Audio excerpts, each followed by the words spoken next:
안녕하십니까. 지식산업센터 전문기업 지산엠 박희성 대표입니다. 2019년 10월 13일 주일 영상입니다. 오전에 이렇게 너무 운동도 많이 하고 움직였더니 좀 피로가 몰려옵니다. 잠깐 이렇게 한 가지만 좀 언급드릴 게 있어서 영상을 켰는데요. 분양시장도 어렵고 경기도 이렇게 많이 어려워요. 근데 왜 이렇게 지식산업센터를 계속적으로 지을까? 좀 궁금하지 않으세요? 이제 지금 현재 사업 분양을 시작하는 현장들은 거의 대부분 그 토지를 샀던 시기가 최소 1년, 최대 한 2년 정도까지 됩니다. 그 전에 토지를 이미 샀던 사람들이 지금 사업을 시작을 하고 있습니다. 이제 택지개발지구 같은 경우는 이제 LH공사에서 토지를 공개 입찰을 하죠. 그래서 토지 사용 시기가 정해졌습니다. 빨리 사업을 하고 싶어도 못하는 거예요.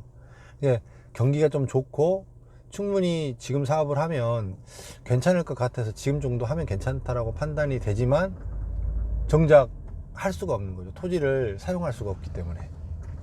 그 다음에 또 이제 일반 토지 같은 경우는 이제 거기가 뭐 바로 명도가 되면 괜찮은데 명도가 안 되는 이런 경우도 있고 또 기간이 걸리고 인허가 기간이 걸리기 때문에 거의 대부분 보면 지금 이제 사업을 분양을 시작하는 현장들은 최하 한 1년 정도는 이렇게 이미 전에 토지를 매입했던 이런 토지라고 보시면 되거든요.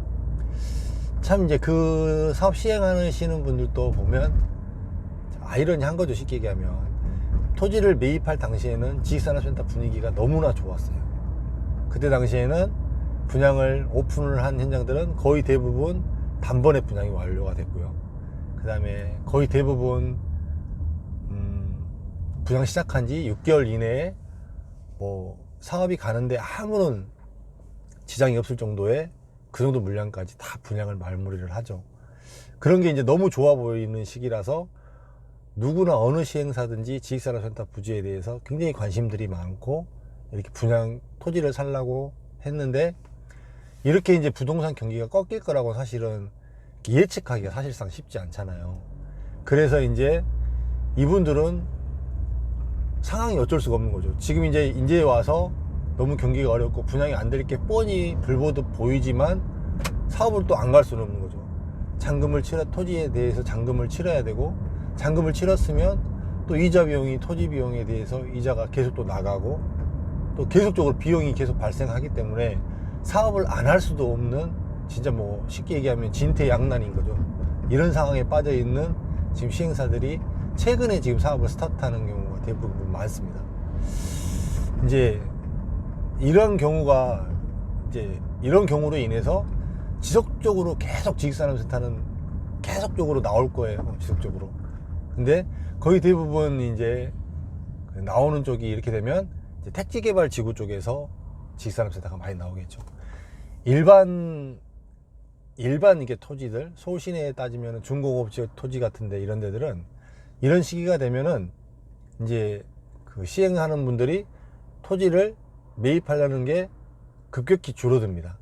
그러면 토지주들도 자기네 기대치가 있었는데 그 가격을 받아야 하기 때문에 토지를 안 팔고 잠깐 대기하고 있습니다.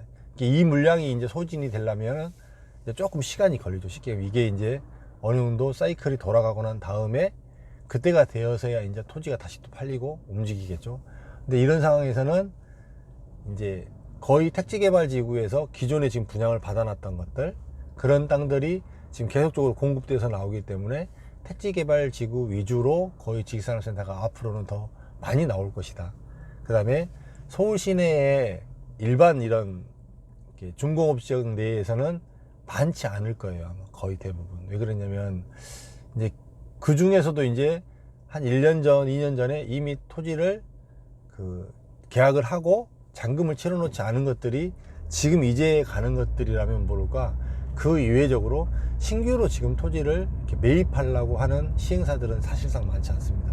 이게 이제 또 그런 부분이 앞으로 나올 토지하고 지금도 이제 택지개발지구는 분양을 하고 토지를 판매하는 곳들이 되게 많아요. 입찰이 들어가는 데들도. 이제 이것 같은 경우는 또 이제 그 토지 사용 토지 사용 시기가 또 한참 또 뒤에기 때문에 또 생각보다 입찰을 들어가는 경우도 많이 있습니다.